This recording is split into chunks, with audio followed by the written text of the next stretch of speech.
सभी भाई बहन को मेरा नमस्कार है। एक पिता अपनी बेटी की शादी के लिए दहेज को लेके बहुत चिंतित है। आप लोग फुल ब्लॉग सुनिएगा और बहुत अच्छा लगेगा। बेटी विवाह गीत। द्वारे पे बैठे हैं बेटी के बाबा, मनवा में करत हैं विचार। द्वारे पे बैठे हैं बेटी के बाबा, मनवा में करत हैं विचार। कैसे के करी बेटी तोहरा बियाहवा, कैसे के करी बेटी तोहरा बियाहवा। भइले महंग सब चीज, भइले महंग सब चीज। गड़िया सिकड़िया खिचड़िया पे मांगई, गड़िया सिकड़िया खिचड़िया पे मांगे। रुपया जे मांगे 10 लाख, दहेजवा जे मांगे 10 लाख।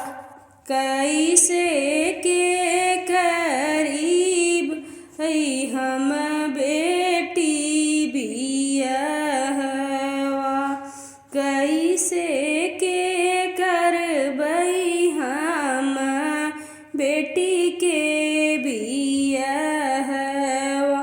बेटी जे रही हैं कुंवार, बेटी जे रही हैं कुंवार।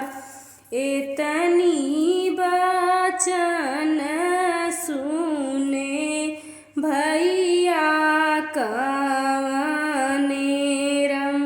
सुना बाबा अरज हमार। एतनी बचन सुने भैया कवनेरम, सुना बाबा अरज हमार। बेचौना मोरे बाबा खेतिया से बारी, बेचौना ढल तलवार। बेचौना मोरे बाबा सिर के पगड़िया, बहिनी के रचहूँ बिया, बहिनी के रचहूँ बिया। एतनी बचन सुनी बेटी कवनी दे, सुना बाबा अरज हमार, सुना बाबा अरज हमार। जीनी बेचा मोरे बाबा खेतिया से बारी, भैया मोरे होई हैं गरीब, भैया मोरे होई हैं गरीब। जिनी बे पगड़ी चली जई हैं भैया के सनवा, कैसे करी बे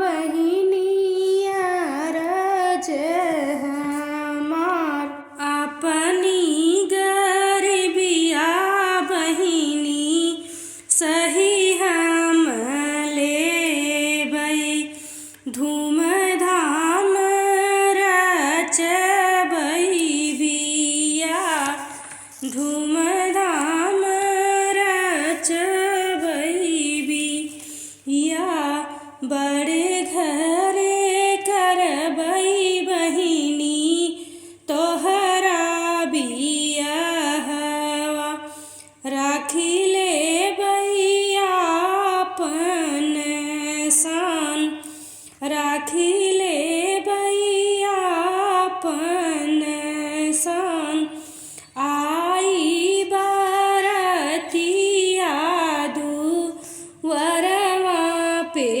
पहुँचै होई लागे दुअरे के चार होई लागे दुअरे के चार मड़ई में बैठे हैं ससुर बढ़इता सुना ससुर अरज हमार सुना ससुर जी अरज हमार हमरा बियाहवा में सब कुछ भी कैल हमरा जे नैहर गरीब भैले जे नैहर